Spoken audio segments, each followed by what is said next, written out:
Dans cette vidéo, vous verrez du matériel jugé inapproprié ou sensible. Il est donc recommandé de faire preuve de discrétion. Nous commençons à Barrow, un petit village d'Alaska, où en raison de certaines conditions, le soleil disparaît, te laissant dans l'obscurité pendant 30 jours. Nous sommes maintenant juste un jour avant l'obscurité, où se trouvent ces deux hommes nommés Evan et Billy. Ils découvrent un feu de camp où quelqu'un brûle un tas de téléphones portables. Et plus tard, nous voyons de nombreuses personnes quitter le village, afin d'éviter de passer 30 jours dans l'obscurité. Nous voyons aussi quelqu'un qui apparemment n'aime pas beaucoup le bruit des chiens, au point de commencer à leur faire du mal. Ensuite, nous faisons la connaissance de cette fille. Elle s'appelle Stella et elle est renversée par une déneigeuse. À cause de cela, elle communique avec Evan pour qu'il l'aide à se rendre à l'aéroport. Et il envoie Billy car il va vérifier ce qui s'est passé avec les chiens. Un peu plus tard, nous voyons que Stella n'a pas réussi à arriver à temps. Un certain temps après, il y a cet homme qui reste dans l'obscurité. En sortant, il voit passer rapidement devant lui une silhouette en noir. Puis il se retrouve entouré par de nombreux individus en noir. L'un d'eux se jette sur lui, le mordant au cou avec ses énormes et acérées dents, le faisant mourir de saignements. Plus tard, ce personnage étrange s'énerve un peu contre la dame, mais Evan essaie de le calmer. Ensuite, Stella le menace par derrière, et finalement, Evan l'arrête. En route vers la station, le sujet leur dit qu'ils n'ont rien vu de ce qui les attend. Plus tard, nous voyons ces deux individus et cette fille jouer pour décider à quelle maison ils vont, 2009, mais avant de commencer, un homme rare les surprend en emportant un d'eux, pour ensuite le jeter agonisant et suffocant dans son propre sang. La fille s'enfuit, tandis que l'autre individu, assez surpris, ne se rend pas compte que derrière lui se trouvent plusieurs de ces hommes mystérieux. De retour à la station, Evan interroge le détenu. Quelques instants plus tard, il trouve un peu de persil et pense que c'est celui de son frère Jack. Mais la grand-mère de ce dernier lui dit que c'est le sien et lui explique également que l'ordinateur est hors service. Stella essaie de l'aider pendant qu'Evan constate que le téléphone est également hors service. Le détenu leur dit qu'ils sont sans défense face à ce qui s'en vient et qu'ils doivent bloquer les fenêtres car ils sont proches et qu'ils l'emmèneront avec eux. Evan sort pour vérifier la tour de communication. En arrivant, il trouve une énorme traînée de sang et aussi la tête du vieux plantée sur un poteau. Au milieu de la tempête de neige, Evan avertit tout le monde. Plus tard, il y a cet homme nommé John, qui s'apprête à dîner avec sa femme 2009. Mais tout à coup, un étrange individu apparaît. Cet homme a un aspect plutôt étrange. John prend son arme et court pour l'affronter, mais cet homme sort par la fenêtre. Emmenant la femme de John, John essaie de l'atteindre sous une cabane, mais cette créature lui lacère le visage. John reprend la femme, mais la créature l'entraîne jusqu'à une autre cabane. John est de nouveau rattrapé, et cette créature lui déchire la jambe. Et bien que John essaie de s'accrocher, il voit finalement sa femme disparaître. De retour à la station, le détenu provoque Jake Usand, qui lui lance un morceau du jeu. Lorsque le détenu essaie de le ramasser, il l'attrape, mais Evan arrive et lui tire dans le bras, puis il le menotte et commence à l'interroger. Cet homme lui dit qu'il ne parle pas avec les morts, et que tout le monde va mourir. Estella et Eva sortent, mais en chemin, Estella voit quelque chose au loin. Quand elles essaient de s'échapper, la créature monte sur le toit de la voiture et la frappe, assez fort. Evan le fait disparaître et Stella parvient à faire tomber le sujet. Mais maintenant, ils entendent à la radio les cris de la grand-mère à la station. Lorsqu'ils arrivent, ils trouvent du sang partout, sauf sur le garçon et la grand-mère. L'homme étrange dit qu'ils les ont emmenés et qu'il doit le tuer pour les sauver. Nous voyons maintenant le véritable aspect de ce groupe. Ce sont une secte de vampires avec des yeux complètement noirs et d'énormes dents acérées. Plus tard, le chef des vampires et une autre de ses créatures entrent dans une maison où le chef soulève l'homme en le prenant par le mur, puis le transperce avec une tige acérée, le tout pendant que la femme vampire brise le cou de la dame, la laissant bien raide. Nous voyons ensuite que ce vampire a également d'énormes griffes et émet un fort bruit pour donner le signal au reste du clan. Et ainsi commence le désastre dans tout le village. Et bien que les gens parviennent à tirer sur beaucoup de ces vampires, ils ne réussissent pas à les arrêter et ceux-ci tuent, déchiquetant par le cou plus d'un. Plus tard, Evan et les autres, avec l'aide de cet homme qui s'appelle Carter, élaborent un plan dans une maison voisine où il y a un grenier caché. Evan et Stella essaient de les distraire pour que les autres puissent arriver, mais la voiture est arrêtée par un groupe de vampires qui tentent de la renverser. Bien qu'Evan tire dans la tête de l'un d'eux, les vampires finissent par retourner la voiture. À ce moment-là, l'un des amis d'Evan apparaît et fonce sur certains des vampires, les écrasant contre le mur. Stella parvient à s'échapper et à monter dans la voiture. Ensuite, Evan et maintenant ils fuient les lieux. Ils réussissent à atteindre le grenier où se trouvaient les autres. Là, ils élaborent un plan pour tenter de s'échapper. De retour à la station, le chef des vampires interroge le détenu. Puis avec ses énormes griffes, il le laisse bien raide. De retour au grenier, elle voit que les vampires détruisent toutes les maisons. Alors elle essaie de sortir le plus vite possible. Un certain temps plus tard, nous voyons cette femme qui se promène dans les rues en demandant de l'aide. Carter propose de l'aider, mais Evan lui montre qu'en réalité, la femme n'est qu'un appât. Peu après, la femme se retrouve face aux vampires. Elle leur demande de lui pardonner la vie, car elle a tout essayé, mais le groupe de vampires commence à jouer avec elle et à la déchirer. D'autre part, nous voyons Evan qui trouve John réfugié sous une maison. Ce dernier lui dit qu'il a essayé de sauver sa femme. Evan essaie de l'aider, mais rappelons que John a été blessé au visage et à la jambe. Donc il attaque Evan, le renverse, lui fait tomber son arme et essaie de le mordre. Mais Evan prend une hache et termine de 2000 Dime. Alors que les vampires regardent le corps, ils sont surveillés par Stella, qui voit aussi comment le vieux ouvre la porte du grenier et essaie de sortir. Mais finalement, ils le convainquent et l'emmènent aux toilettes. Quelques instants plus tard, ils réalisent que le vieux s'est échappé par la fenêtre. Et bien que Stella essaie d'arrêter le vieux, il la pousse et sort de la maison. Plus tard, Evan arrive. Stella lui dit que le vieux s'est échappé et que Will est sorti pour le chercher. Juste à ce moment-là, l'un des énormes vampires, avec le visage couvert de sang, entre dans la maison. Ils réussissent à se mettre à l'abri dans une pièce, mais le vampire les renifle. Il arrive juste à ouvrir la porte, mais il entend alors dehors les cris de Will, cherchant son père. Donc le vampire préfère aller après lui. Finalement, Will est entraîné dans l'obscurité et disparaît. Plus tard, on entend des bruits de pas forts sur le toit, mais Evan leur dit qu'il ne faisait que passer et qu'ils doivent profiter de la tempête pour continuer. Ils parviennent ainsi à atteindre un magasin voisin, où ils commencent à se ravitailler en nourriture et en munitions. Mais ils trouvent aussi une petite fille vampire en train de dévorer une dame. La fille se réfugie dans l'obscurité. Evan essaie de l'attaquer avec une hache, mais la fille le renverse. Ensuite, avec l'aide de plusieurs autres, ils réussissent à l'arrêter et à la plaquer contre un mur, où Jack lui enfonce 2 coups de hache dans le cou. Jusqu'ici, 18 jours d'obscurité se sont déjà écoulés. Ils doivent seulement survivre 12 jours de plus. Use-en maintenant. Evan distrait le clan de vampires pour que le groupe puisse continuer. Il parvient à allumer quelques lumières de haute puissance, mais l'un d'eux est dévoré par une vampire. De retour avec Evan, il allume également une lumière ultraviolette assez puissante. Et quand l'un des vampires entre, il le brûle avec la lumière et informe les autres que le plan fonctionne. Mais qu'un des vampires va couper le câble, puis Evan s'enfuit par l'arrière. Tandis que nous voyons que la compagne du leader continue d'agoniser, à cause des brûlures. Le leader lui accorde enfin le repos éternel. Nous sommes maintenant avec Bob, qui, monté sur une machine, parvient à éliminer plusieurs vampires jusqu'à ce qu'il s'écrase contre une maison. Là-dedans, il y a une boîte d'explosifs pour en finir avec d'autres d'entre eux. Mais il ne meurt pas, il reste dehors à cause de l'explosion. Le leader des vampires lui casse le cou avec le pied. La vieille dit qu'il n'y a maintenant plus que 6, mais Carter dit que non, qu'il n'en reste que 5, car lui a été mordu par la fille dans le magasin. Alors il dit à Evan ce qu'il doit faire avec lui dans une chambre pour que les autres ne voient pas. Nous sommes maintenant au jour 27, à seulement 3 jours du prochain lever du soleil. Evans reçoit un signal lumineux, se rend avec Estelle et y retrouve Billy, qui lui dit qu'il a dû tuer son partenaire, mais que les filles sont encore en vie. Plus tard, l'une des filles apparaît et est presque découverte par un des vampires. Estelle la prend et Evans lui dit de se diriger vers le broyeur, tandis qu'Evans et Billy distraient le vampire. Ensuite, Billy essaie de se cacher mais ne se rend pas compte qu'il est observé depuis le toit.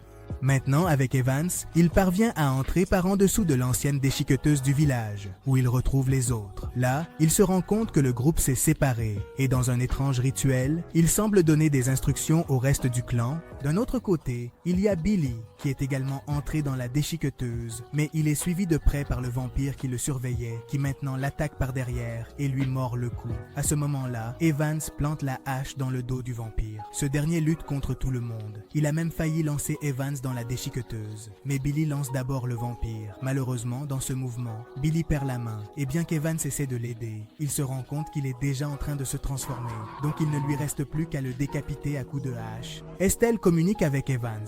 Elle est cachée sous une voiture. Estelle lui dit qu'ils sont nombreux et qu'ils sont en train de geler. Evans lui dit qu'il ne reste qu'1 jour avant l'aube. Maintenant, les vampires brisent le conduit de pétrole et mettent le feu à la ville. Une des filles dit qu'ils veulent que cela ressemble à un accident et que personne ne croit en leur existence. Evans décide alors de sauver Estelle, tandis que les vampires observent la boue brûler. Evans prend une seringue avec un peu de sang de Billy et dit à Jake de dire à Estelle quand elle doit courir. Evans s'injecte le sang de Billy et commence à se transformer, puis il sort pour affronter les vampires, tandis que Jake dit à Estelle de courir vers la maison. Evans continue à se battre avec le leader. Estelle lui déchire le visage, puis lui casse la main et le jette loin. Mais quand elle essaie de l'attaquer, Evans lui plante la main dans la bouche, le laissant bien raide et faisant également reculer les autres vampires ténébreux face à lui. Heureusement, à ce moment-là, le soleil commence à se lever, mais Evans semble perdre sa bataille intérieure, car plus tard, nous le voyons se brûler avec les rayons du soleil, et bien que nous ne sachions pas s'il mord ou non, pour l'instant, il reste en vie, et c'est ainsi que se termine la première partie. Avant de passer à la deuxième partie, je veux te demander de t'abonner. En échange, tu obtiendras du contenu gratuit. N'oublie pas d'activer la cloche et de laisser un like sur la vidéo, c'est complètement gratuit pour toi, et cela m'aide énormément. Avant de continuer avec la deuxième partie, dis-moi ce que tu as pensé de la première. Maintenant, continuons. Ah Pedro, merci beaucoup. En vérité, beaucoup de gens ne feront pas cette vidéo, mais en réalité, je voudrais juste que quand je serai influenceur, on me le demande. Nous commençons avec Estelle ayant un cauchemar avec le leader des vampires tueurs. Puis elle se rend à Los Angeles pour donner une conférence sur ce qui s'est passé à Barrow, le village où ces créatures ont tué beaucoup de gens. Lorsque la femme parle des vampires, cela provoque des rires dans le public. La femme a placé des lampes anti-ultraviolets sur la scène, et en les allumant, les vampires cachés dans le public commencent à brûler, déclenchant également le chaos dans la salle. Un certain temps après, la femme est arrêtée, l'officier lui dit qu'il souhaite l'assassiner et l'enterrer dans le désert, mais que sa disparition attirerait beaucoup l'attention, alors il la laisse partir. En rentrant chez lui, il rencontre Paul, Todd et Amber, qui lui disent qu'ils ont été envoyés par Dane, et que chacun d'eux a perdu des êtres chers dans des circonstances étranges. Ils souhaitent qu'Estelle les aide à trouver les vampires. Amber, étant dehors, voit arriver l'un des vampires. Elle prévient le reste du groupe qui prépare ses armes pour les affronter. Le vampire ouvre la porte et l'un d'eux lui attrape la tête contre le mur pendant qu'il lui éclate la tête à coups de plomb. Plus tard, Paul leur dit qu'ils doivent vaincre Lily, qui est celle qui garde les vampires en sécurité, et c'est elle qui les a amenés à Los Angeles. Estelle rencontre Dane, celui que nous avons vu dans la première partie qui a été mordu, mais d'une certaine manière, il a réussi à rester à moitié vampire et à moitié humain, et il lui montre comment il se nourrit du sang que les gens donnent. Un certain temps après, le groupe avec les plans de l'endroit où se cachent les vampires et leur leader Lily planifie comment entrer dans le lieu et n'a qu'une seule entrée, mais Estelle se retire du plan. Un certain temps plus tard, nous voyons Lilith qui prend un bain de sang pendant que l'officier de police arrive. Il lui dit qu'il doit ramener Estelle au village de Barrow, mais la leader ne le croit pas et ordonne de le frapper. Après un certain temps, le groupe part à la recherche de la cachette des vampires. En essayant d'entrer, Todd se coupe la main, laissant tomber un peu de sang sur place. Ils réussissent ensuite à entrer et bien qu'Estelle en doute un moment, après avoir parcouru un long tunnel assez sombre, ils trouvent un corps pendu par les pieds. Ils remarquent qu'il est assez récent, ce qui fait qu'Amber entre en panique. Lorsqu'elle se retourne pour quitter les lieux, elle se retrouve face à une vampire avec ses énormes dents. Amber, avec la mitrailleuse, la remplit de plomb. Mais ensuite, de nombreux vampires apparaissent. L'une d'elles parvient à mordre tout le monde au cou, tandis que les autres tirent sur des centaines de vampires qui sortent de partout. Puis Amber, assez effrayée, s'enfuit du lieu, mais plus loin, elle se retrouve face à plusieurs vampires, tandis que Paul prend Todd et Zweitausendine, découverts par Estelle. Tout le groupe se réfugie dans une pièce, et à l'intérieur, Todd commence à se transformer en vampire à cause de la morsure. Il demande à Paul de le tuer, mais ce dernier refuse, même après qu'on lui passe le machette. Paul le lâche et essaie de le convaincre de se contrôler, mais celui-ci l'attaque, alors Estelle le frappe avec une brique, le faisant tomber au sol, puis lui assène d'autres coups, le laissant littéralement sans tête. Maintenant, Estelle dit qu'ils doivent attendre la nuit lorsque les vampires sortiront chasser afin de pouvoir s'échapper. Elle dit aussi à Amber qu'elle doit se calmer et éviter que, à cause d'elle, d'autres membres du groupe ne soient tués. Amber se fâche et la menace avec une arme, mais Paul parvient à la calmer. La nuit venue, les trois sortent avec l'aide de Dane, qui leur dit que les vampires sont effectivement sortis chasser.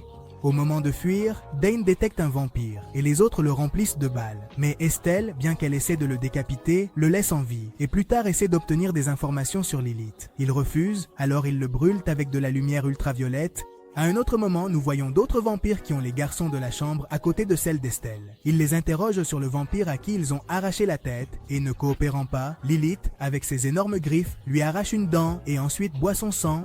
De retour avec le groupe, ils continuent à interroger le vampire qui leur dit qu'ils attendent que le soleil se couche pour commencer un autre festin. Ensuite, Estelle essaie de finir de le brûler, mais Dane lui dit de le laisser partir car il pourrait leur être utile plus tard. Ils le laissent donc sortir, mais le suivent de près jusqu'à la planque Zweitausendine, où ils reviennent armés le lendemain et avant d'entrer, ils placent quelques explosifs Une fois à l'intérieur, ils se retrouvent avec les deux garçons attachés. Amber, assez nerveuse, recule et trébuche, ce qui fait que les vampires arrivent par dizaines. L'un d'eux tombe sur elle et fait tomber le détonateur loin. Tout cela pendant qu'Estelle et Paul en éliminent beaucoup. Ensuite, ils ouvrent des trous dans le plafond, empêchant les vampires de s'approcher, et ils parviennent également à voir le détonateur. Estelle l'atteint et le fait exploser, créant un grand trou dans le mur et permettant à de nombreux vampires de se brûler. Ils sauvent ensuite la fille et quittent les lieux. Un certain temps après, Paul soigne Estelle et elle le récompense en se préparant à faire le Métisaka. Nous revenons avec l'officier Lilith, qui lui dit qu'il sait où se cache le groupe, mais qu'il a besoin de son sang. La leader des vampires lui dit qu'il doit lui prouver qu'il est l'un des leurs. Alors il prend une fille qui était au sol, lui arrache une partie du cou et boit son sang. Cela convainc Lilith, qui se coupe la main et fait boire son propre sang. De retour avec les garçons, ceux-ci interrogent Jennifer, la fille qu'ils ont sauvée. Elle leur dit qu'ils les emmenaient sur un bateau avec des centaines de cadavres et que certains autres les laissaient vivre pour continuer à boire leur sang. Elle leur dit aussi que Lilith reste toujours sur le bateau et qu'elle a également vu des navires de guerre. À ce moment-là, on frappe à la porte. Dave se penche, mais on lui explose la tête. Et ensuite, on fait tomber la porte. C'est l'officier qui est maintenant transformé en vampire. Les garçons essaient de s'échapper par l'arrière, tandis que Paul lui tire plusieurs fois pour l'arrêter. Quelques instants plus tard, ils arrivent au port où ils rencontrent l'un des leaders à bord. Ils le suivent et réussissent à entrer avant que la trappe ne se ferme. Plus tard, ils remarquent qu'avec un peu de sang, ils peuvent ramener l'un d'eux à la vie. Estelle dit que cela n'est possible que s'il a encore la tête. Peu après, ils se retrouvent avec des machines où le sang est prélevé sur les victimes et découvrent également d'autres victimes suspendues sur des crochets, dont le sang s'écoule dans des seaux. Une des victimes demande à Amber de la tuer, s'il vous plaît. Puis, derrière eux, on voit qu'ils sont suivis. Maintenant, le groupe arrive auprès du capitaine, qui leur dit que le bateau se dirige vers l'Alaska et qu'ils ne peuvent pas l'empêcher car les vampires ont sa famille. Soudain, le vampire qui les suivait attrape Amber et Paul, et Estelle part à leur recherche. Lorsqu'ils l'atteignent, elle est déjà en train d'être dévorée par un vampire, alors Paul lui tire dessus pour mettre fin à sa souffrance. Maintenant, le couple est entouré par de nombreux vampires commandés par l'officier. Le couple est piégé, et puis Lilith apparaît, fixant Estelle, et ordonne qu'il soit saigné à blanc. Estelle et Paul sont suspendus par l'officier vampire, qui après avoir infligé une énorme coupure, Paul se dirige vers Estelle tout en léchant le sang du grand machette. Estelle parvient à se libérer et lui assène un coup violent, puis elle le piège avec ses jambes, et ils tombent tous les deux au sol. Estelle essaie d'atteindre le machette, mais le vampire la tire assez fort en lui donnant 2 coups. Cependant, lors du second coup, Estelle s'accroche à un énorme crochet métallique qui finit par enfoncer dans l'œil du vampire. Ensuite, alors qu'il essaie de se libérer, Estelle prend une hache et lui coupe la tête, puis elle libère Paul avant de détruire la salle des machines, laissant le bateau sans énergie.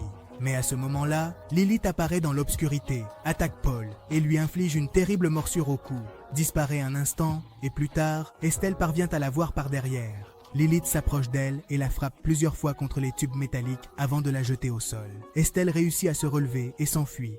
Quelques instants plus tard, Estelle arrive dans la baignoire de sang et regarde des tuyaux au-dessus où elle peut se cacher, car Lilith lui dit qu'elle peut sentir son sang. Lorsque Lilith arrive sur les lieux, elle remarque du sang qui goutte d'en haut, semblant avoir découvert Estelle. Mais celle-ci s'est en réalité glissée dans la baignoire de sang d'où elle émerge avec le énorme machette, prenant Lilith par surprise et la décapitant.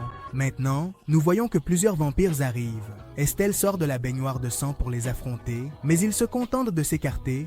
Un certain temps après, Estelle déterre le corps de son mari, se coupe la main et laisse tomber une abondante quantité de sang dans l'espoir de le ramener à la vie. Elle perd tellement de sang qu'elle s'évanouit. Après quelques heures, elle se réveille et voit qu'elle a réussi à le ramener à la vie. Et tout en l'embrassant, elle lui inflige une terrible morsure. 2001. Et c'est ainsi que se termine 30 jours de nuit. Dis-moi ci-dessous ce que tu as pensé de la partie 2 du film. Et merci d'avoir regardé. Mets un like, abonne-toi en activant la cloche et n'oublie pas de te brosser les dents avant de dormir.